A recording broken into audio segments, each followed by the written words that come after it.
Sugdan na karong Marso ang labing unang pagbiyahe sa Philippine Fresh Durian nga ipadala ngadto sa nasod China. Kini ang gibutyag ni Ana Abuela, ang Agriculture Counselor sa nasod China, atul sa gihimong dialogo kuyog ang mga miyembro sa Durian Industry Association of Davao City niadtong Miyerkules didto sa Kalinan ning Dakbayan sa Davao. Sumala ni Abihuela, kritikal ang unang shipment kay gikinahanglan nga sutaon pag-ayo sa mga mamalitay og durian sa China ang kalidad sa Philippine Fresh Durian nga posibleng makaapekto sa kwalidad sa mosunod nga mga shipments.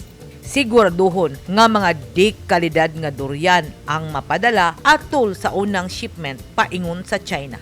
Sumala ni Region 11 Regional Executive Director Abel James Monteagudo, nagsige na og bisita ang Department of Agriculture sa mga durian farmers ug durian plantations aron masubaybayan ug magmonitor pag-ayo ang preparasyon sa mga durian farm accredited associations. Ingon man ang pag-obserba sa farm protocol tungod kay importante kini alang sa unang pagpadala. Gikinahanglan nga estudyuhan, subayon ug inspeksyonon ang matag durian nga ipadala aron ipaniguro nga di kalidad ug siguruduhon nga paliton kini sa mga buyers didto sa nasod China.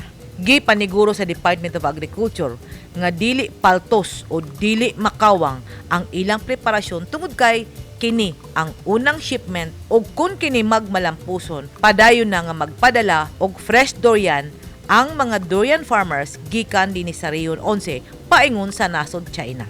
Edith Caduaje, News 10 Philippines. Stay safe!